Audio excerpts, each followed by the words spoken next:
satisfacción, ¿no? Hoy nos encontramos aquí todos para la presentación del libro El Hospital de la Caridad y la Capilla San Antón de Algeciras. Para muchos algecireños que hemos nacido allí y para otros que, aunque no hayan nacido, tienen este hospital muy metido dentro de sus corazones porque siempre alguien ha tenido una relación con el mismo.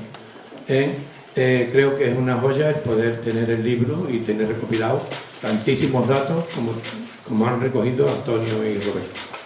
Yo no quiero hacerle perder más tiempo y le doy la palabra a los que verdaderamente tienen que deleitarnos y contarnos las peripecias que han tenido durante la creación de este libro.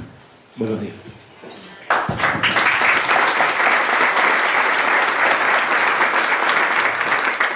¿Se escucha? ¿Se escucha bien? No.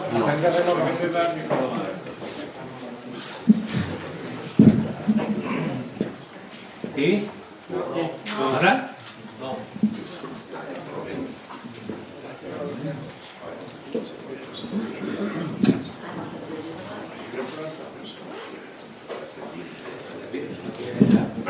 ¿Esto se oye? Sí. Hola, hola. Sí. Bueno, yo quiero empezar con la presentación de este trabajo que llevamos un par de años haciéndolo Roberto y yo, y le hemos dedicado mucho tiempo y mucha investigación. Este trabajo está elaborado a partir de consultas en textos publicados en publicaciones periódicas y documentos procedentes de diversos archivos. Pretende dar a conocer algunos de los detalles de la Hermandad de la Caridad de Nuestro Señor Jesucristo, del Hospital de la Caridad y de su capilla dedicada a San Antón, aportando datos históricos, curiosidades, reseñas sobre personajes que nos ayuden a conocer mejor la meritoria labor llevada a cabo por esta institución durante más de 225 años. Este trabajo también tiene como objetivo resaltar la encomiable labor llevada a cabo por los algecireños, que en aquella primera mitad del siglo XVIII, y a pesar de la lamentable situación que vivían, demostraron una enorme grandeza de espíritu al elegir una institución para curación de pobres, enfermos, socorro y acogimiento de los transeúntes y peregrinos. El conjunto de los edificios del que trata este trabajo es el antiguo hospital y la capilla adjunta. Tiene un detalle singular que lo hace, si cabe, más algecireño. Ambos edificios son conocidos por varios nombres distintos. El edificio antiguo hospital es conocido como Hospital de la Caridad, Hospital Civil, Hospital Municipal, Fundación de José Luis Cano y actualmente Museo Municipal. A la capilla se le nombra como de la Caridad, de San Antón, y como antigua iglesia del Carmen. ¿No se nos ha ocurrido que alguna vez hemos debido de dar este nombre a estos edificios para identificarlos? Queremos con esta publicación divulgar de manera cronológica los datos y detalles de esta institución asistencial algecireña. No obstante, la gran cantidad de acontecimientos y anécdotas, datos biográficos de personajes, aportaciones documentales y biográficas, así como la variedad de aspectos asistenciales, caritativos, sanitarios y sociales, dan lugar a que en ocasiones tengamos que alterar las líneas de tiempo y volver atrás para adelantarnos en ellas. Esperamos que este trabajo sirva para aportar conocimiento interesante sobre Algeciras y para que conozcamos mejor la institución que tan importante labor realizó y cuyos edificios afortunadamente siguen prestando servicio a la ciudad. En primer lugar, el Hospital de la Caridad y la Capilla San Antón.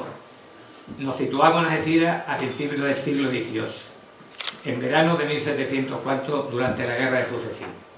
Gibraltar ha caído en manos de los ingleses y sus habitantes españoles han tenido que salir de allí.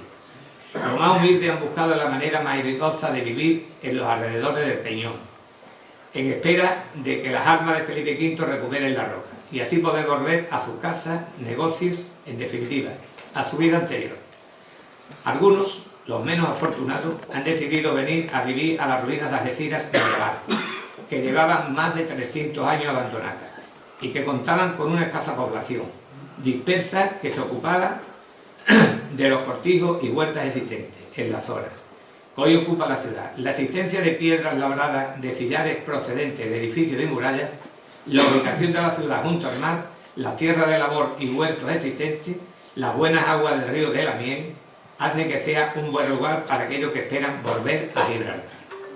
Y para otros muchos aventureros que acuden al solar de las Algeciras para buscarse la vida al olor de la nueva situación. Presencia militar, contrabando y actividades de corso. La visita del obispo Lorenzo Merguá de la Mota en el otoño de 1717 y la de ingeniero militar Jorge Próspero Vergón, a partir de 1721 dejaron pruebas documentales, escritas en caso del obispo y gráficas en caso del ingeniero, de cómo era Algeciras a principios del siglo XVIII.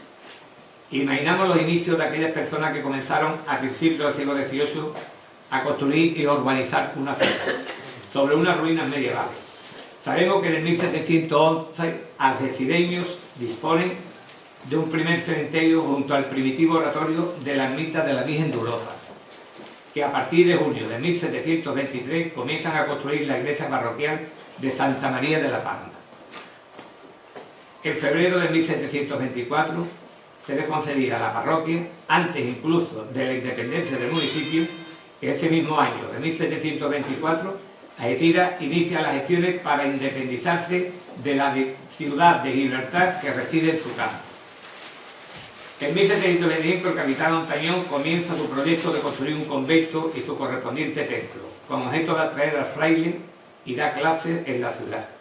En el 1727 se inicia el segundo intento de recuperar Gibraltar, que en junio de 1738 se inaugura el templo parroquial de Santa María de la Palma. En fin, un sinnúmero de vicisitudes, una ciudad, Gibraltar, que había perdido la sede y un montón de desafortunados que malviven en este próspero lugar actual, pero que en aquellos tiempos era un paraje aislado del resto del país, en zona de guerra, y al que, como dijo el padre Martí Bueno, acudían aventureros fracasados en sus lugares de origen, prostitutas y famélicos. El solar de las Algeciras no dejaba de ser un buen lugar para aquellos que buscaban fortuna, con todo positivo y negativo que ello supone. No está de más que recordemos cómo ocurrió hace 3 siglos el renacimiento de la actual Algeciras y las condiciones que partieron aquellos antepasados.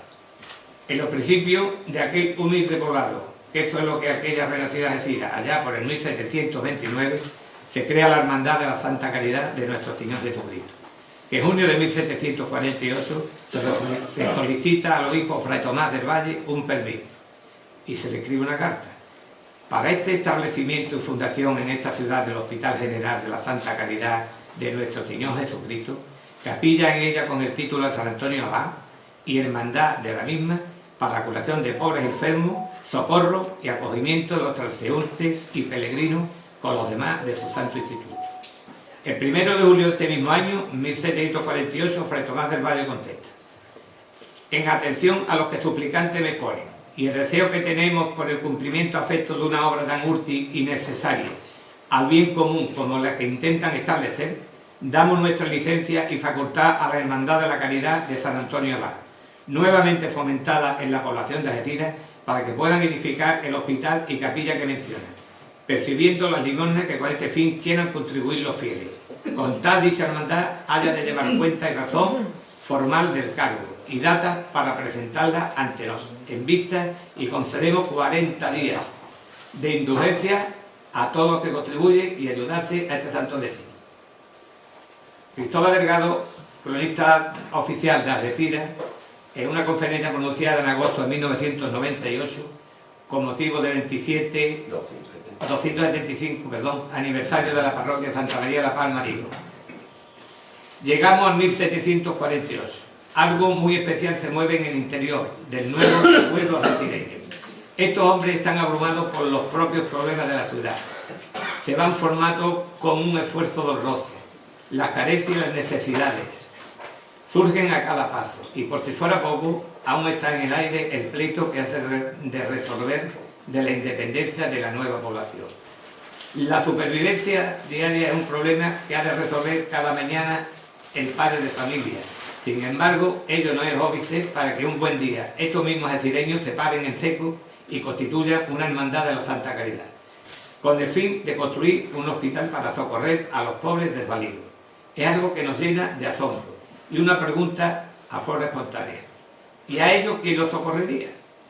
Aparece una vez la elegancia del espíritu, ese mismo impulso que nos movió un día a dejar los bienes y haciendas en el perdido Gibraltar, venirse a esta ruina a emprender una nueva vida llena de problemas e incomodidades sin fin. Y el proyecto sigue adelante. Religiosos seglares llevan sobre sus propios hombros los materiales y obras para el hospital y la capilla de San Antonio. Levantan sus muros y prestan un valioso servicio hasta hace pocos años. En la fachada de la capilla hospital se graba una inscripción: la caridad me hizo. Quizás esta breve frase lo resuma todo. Y le doy paso a mi amigo y compañero Roberto, que se explaye un poquito más. Gracias a todos.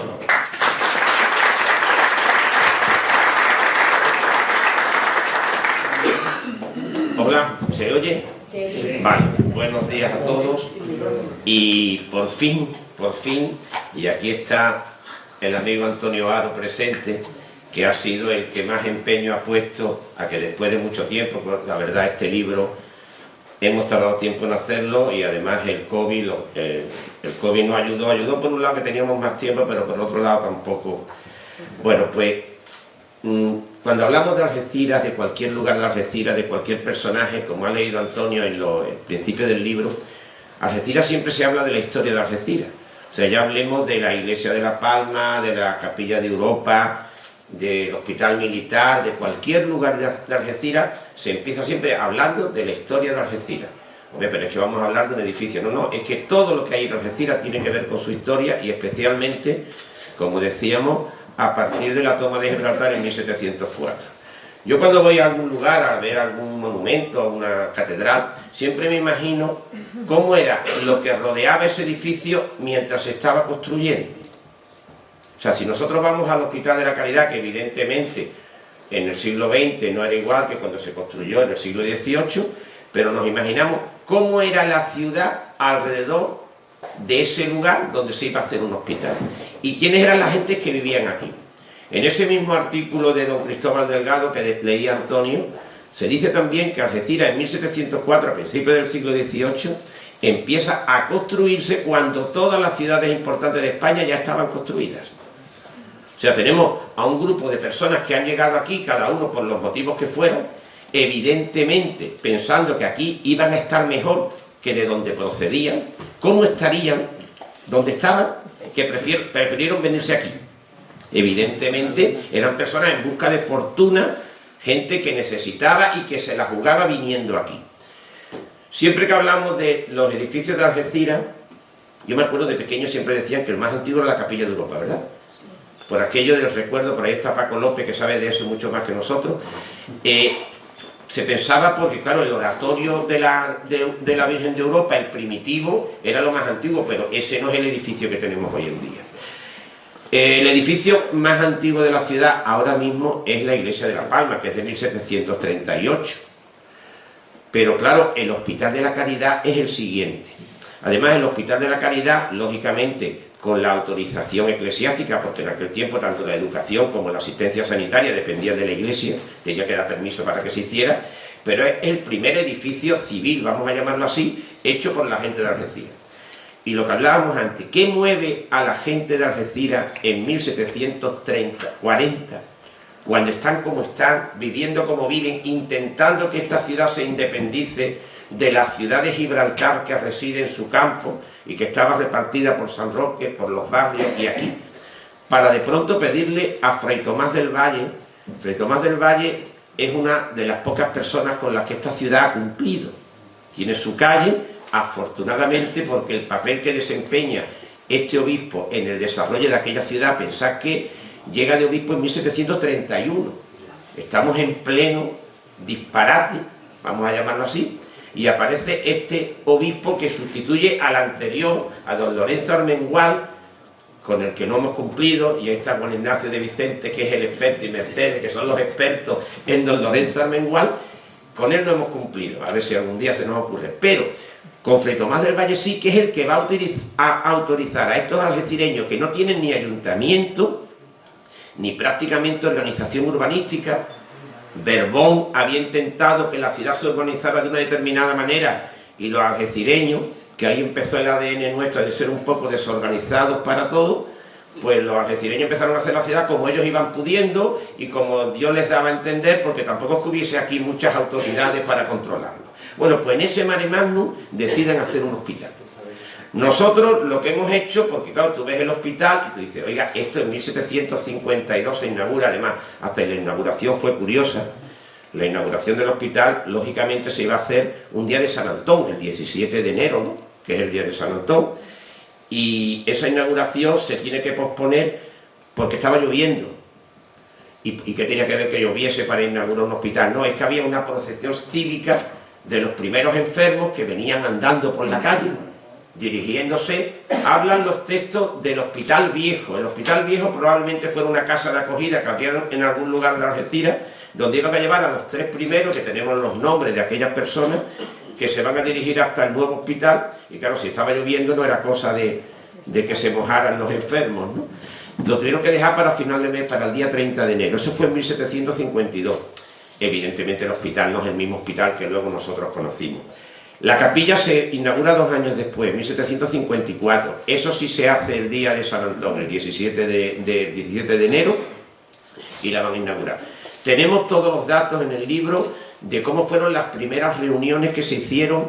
La primera reunión que se hizo dentro de la obra, cuando todavía el hospital no estaba, bueno, terminado. Ellos inauguran el hospital sin haberlo terminado, lógicamente. Tenemos los datos de todas las personas que compusieron aquella hermandad y que se esmeraron por hacer aquello. ¿Y cómo lo hacían? ¿Con qué dinero? Pues con el que iban recogiendo, la verdad, que el obispado de Henares en la época, porque estamos en la época de 1727, que es el segundo intento de tomar Gibraltar, y como esto era un edificio y una propuesta religiosa en definitiva, porque era ayudar a los necesitados con la autorización del obispo, entonces, se acumula un grupo de gente, hay gente que participa aportando su trabajo, aportando materiales y construyen ese hospital. De hecho, lo de la caridad me hizo, no es casualidad, es verdad y así fue, ¿no? Hemos leído todo lo que sobre el hospital se ha escrito.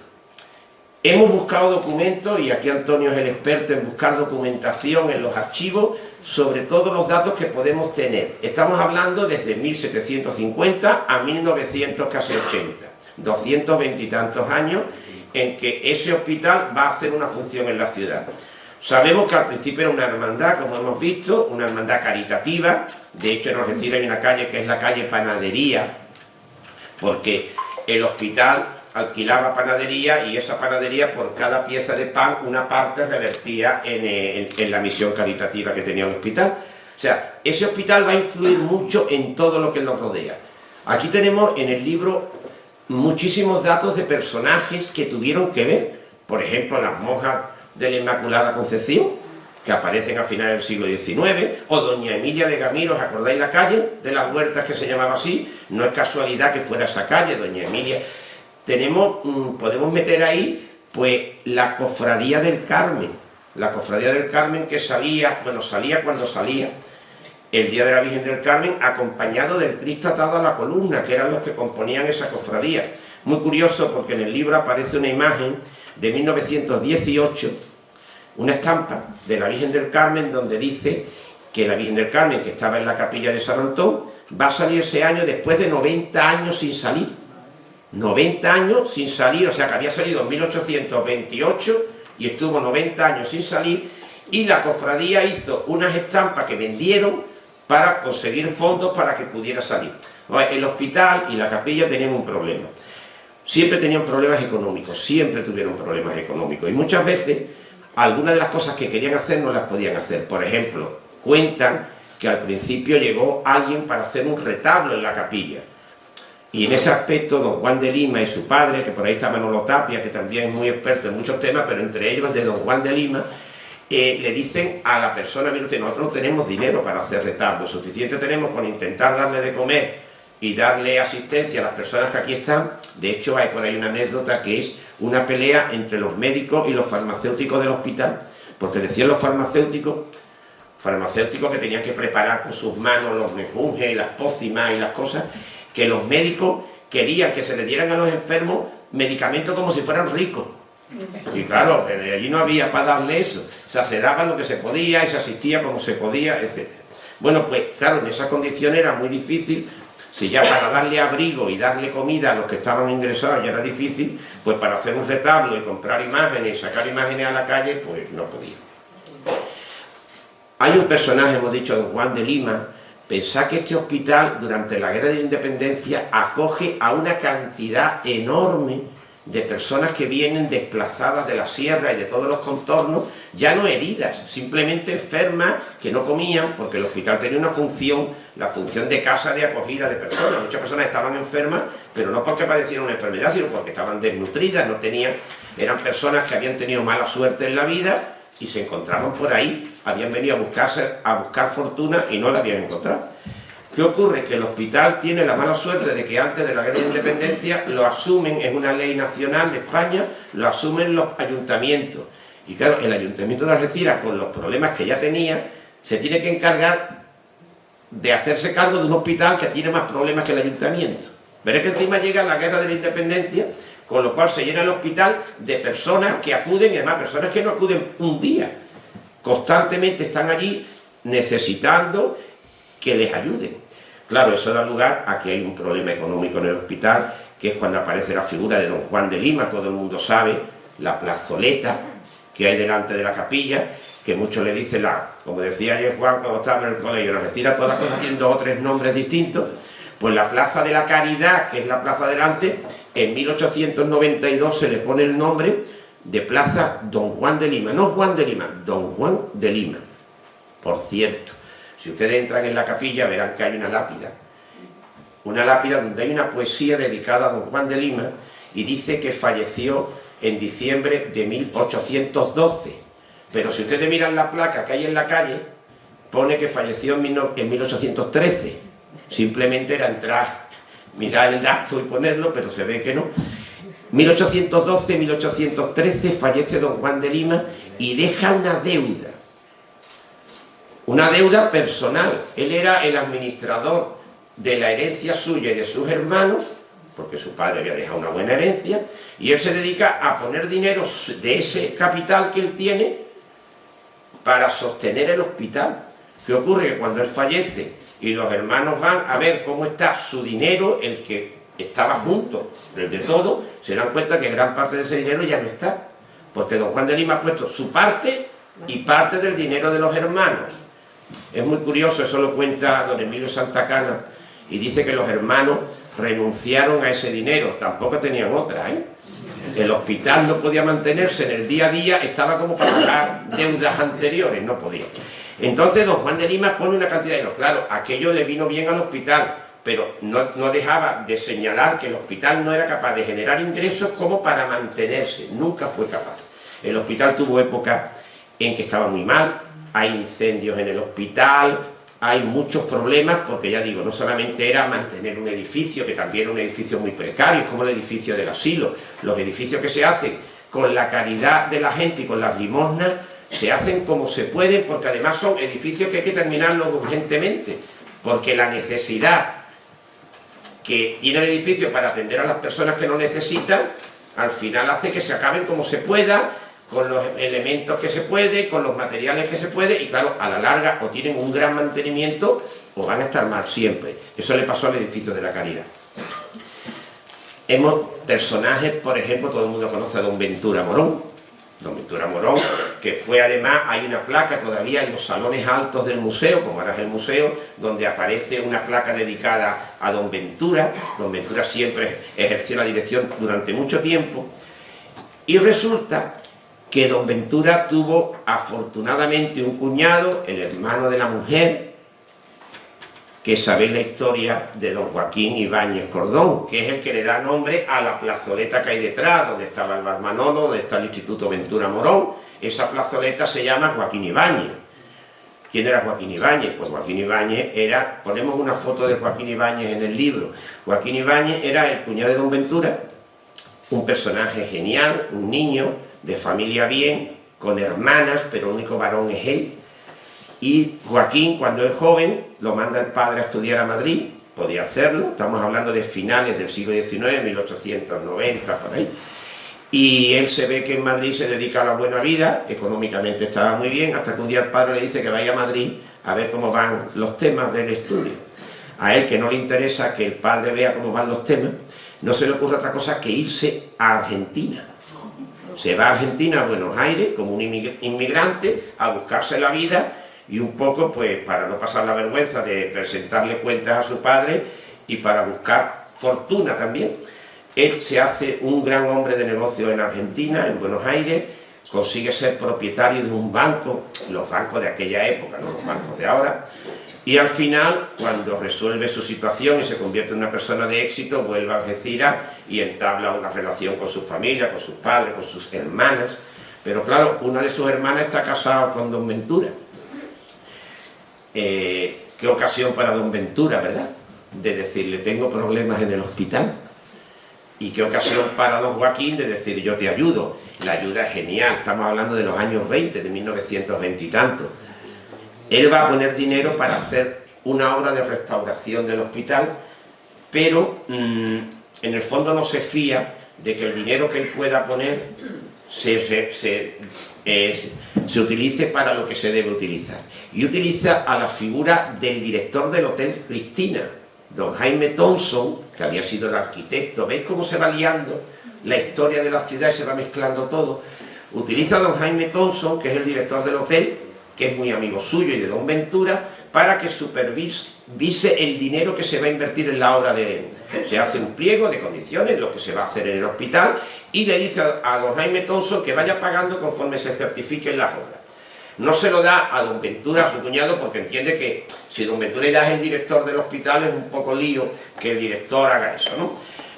La figura de don Jaime Thompson, la figura de don Ventura, la figura de Joaquín Ibáñez.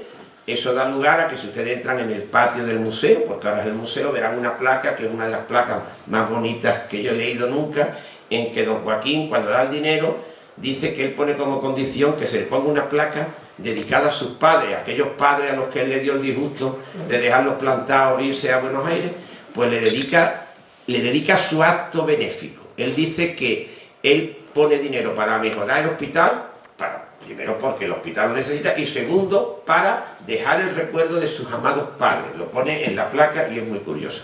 Esa es la figura de don Joaquín. Luego lo hacen hijo predilecto de Algeciras, le ponen la plaza que hay detrás, y si ustedes miran en el semáforo de la parte baja, más baja del secano, verán que hay una placa muy bonita de cerámica de los años 30, igual que la del ayuntamiento, igual que la de...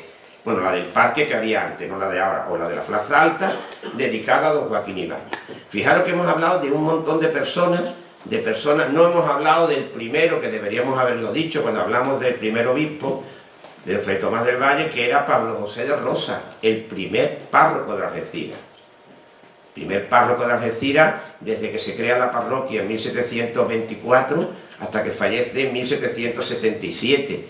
O sea, fijaros, tenemos un párroco 53 años cuando Algeciras era lo que hemos hablado antes, y decía el padre Martín Bueno, si ese hombre no hubiera tenido tantas cosas que hacer, igual hubiera podido escribir lo que iba pasando.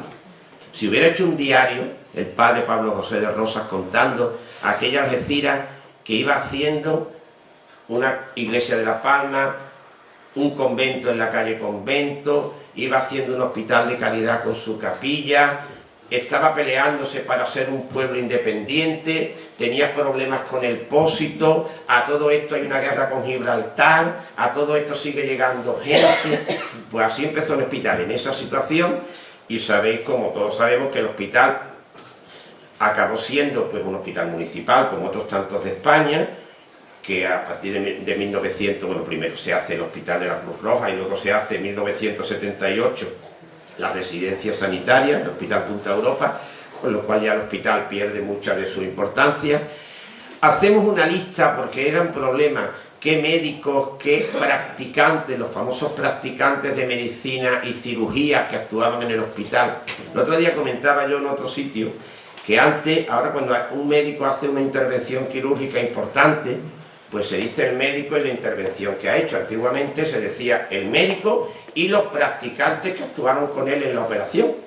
Y normalmente hemos encontrado documentos de hace más de 100 años donde vienen los nombres de esos practicantes y de doña Purificación, una señora practicante de hace 100 años en Algeciras, que también está en el libro.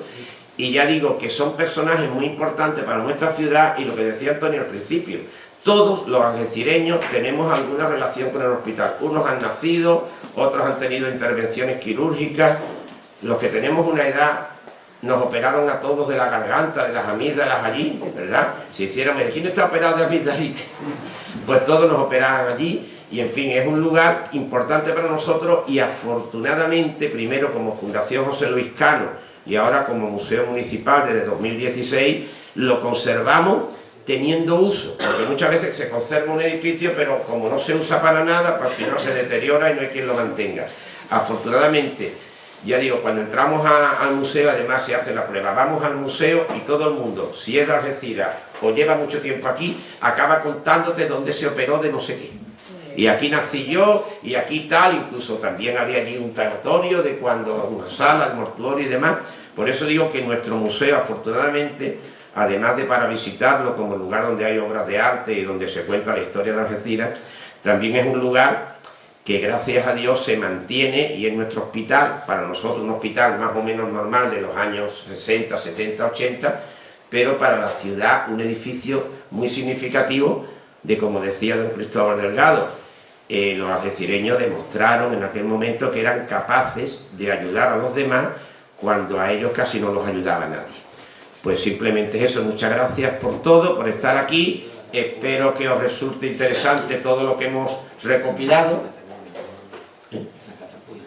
Bueno, sí, dice Antonio que otra de las cosas que también se hizo en este hospital, es verdad, hemos hablado de los temas sanitarios, que era la casa cuna, la casa de Expósito.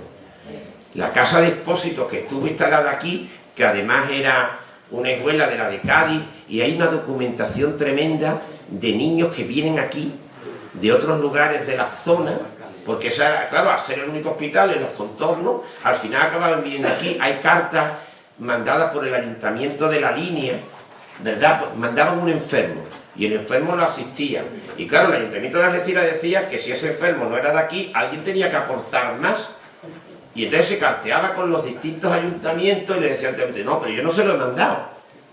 Bueno, no, usted no me lo habrá mandado, pero aquí está esa persona, dice que lo asistamos, ya digo. Y sobre todo el tema de la casa cuna y de las mujeres que daban leche a esos niños. Hay listados de mujeres, incluso hay un listado de niños que se entregaban en el hospital, pero que se entregaban en una bolsita en la puerta. Y viene en qué condiciones, o sea, el niño, si era niño, lógicamente, y en qué condiciones estaba, y qué ropa llevaba. Incluso algunos venían con una tarjeta donde decían que ya estaban bautizados y qué nombre tenían. Y el hospital, como casa cuna, se hacía cargo de ellos, de alimentarlo, y luego eso había que pagar. ¿Cómo se hacía la elección de las nodrizas, de las señoras que iban a dar a amamantar a esos niños? También existe esos datos. Si en todos los datos, aquello se convierte, ya digo, no era un hospital, era un lugar asistencial para todo tipo de problemas de una ciudad como Algeciras, que problemas tenía, y bueno, en una época en que los problemas de salud estaban no solamente en Algeciras, sino en todo el país, en todo el mundo, ¿no? En esas condiciones. Pues ya digo, es una recopilación de todo eso, intentando, bueno, que haya algo escrito sobre el hospital en forma de libro, y a partir de ahí, pues todas aquellas personas que quieran seguir investigando, pues que lo hagan. Y hay una anécdota que esa yo siempre la cuento, porque si no, hay una, fijaros si eran pobres, que nada más que tenían un ataúd, y la gente se moría, claro, en un hospital es lógico, y en esas condiciones. Entonces, en el siglo XIX, el ataúd salía del hospital y tenía que ir hasta el cementerio de ahí del Polvorín, cementerio de la ciudad, para enterrar a los muertos. Claro, como nada más que había un ataúd, el ataúd había que llevarlo de vuelta vacío otra vez. Claro, en aquel tiempo las ciudades tenían controles aduaneros, entre comillas, para ver el alimento, todo lo que se introducía en una ciudad, y todos sabemos que había unas casetillas. Bueno, pues una de las casetillas aquellas, que eran la entrada a la ciudad, era en la zona aquí, donde estamos ahora mismo, aquí en la esquina de estos militares, donde estaba el OK, en la calle Fray Tomás del Valle, había una caseta de consumos que se llamaba, donde todo el que entraba a la ciudad tenía que manifestar lo que traía. Sobre todo, claro, en una ciudad muy urbana, pues se traían carnes, se traían verduras, todo eso había que declararlo. ¿Qué ocurre? Que en la prensa nacional se cuenta cómo aprovechando el ataúd que entraba vacío, porque claro, el cementerio estaba fuera de los límites de ese núcleo de la ciudad, aprovechaban para introducir carne de contrabando. Luego dicen que la gente se ponía mala, no se iba a poner mala. El ataúd que había llevado al difunto al cementerio, no es la hora para esto, ¿no? Para esta conversación, pero bueno. El ataúd que había llevado a la gente, al difunto, cuando volvía vacío, claro, ¿quién se iba a poner a mirar lo que había dentro del ataúd, ¿no? Y menos sin saber de qué era. No vamos a darle más vuelta a esto. Pero bueno, imaginaros la curiosidad del dato de que el titular decía: se aprovecha el ataúd del Hospital de la Caridad para introducir contrabando en la ciudad. Contrabando de carne. Ya digo que esa era la situación, es una anécdota, pero te muestra un poquito la situación que en aquel tiempo se vivía y cómo la gente se buscaba. De Algeciras, a los algecireños nos han podido decir de todo. Y de hecho, más o menos siguen diciéndolo. Ahora, que somos flojos, nunca. Los algecireños ahora se dice emprendedores, ¿no? Pues eso somos nosotros, emprendedores en todos los órdenes de la vida, claro, legal o ilegalmente. Pues nada, señores, espero que les guste y muchísimas gracias por la atención.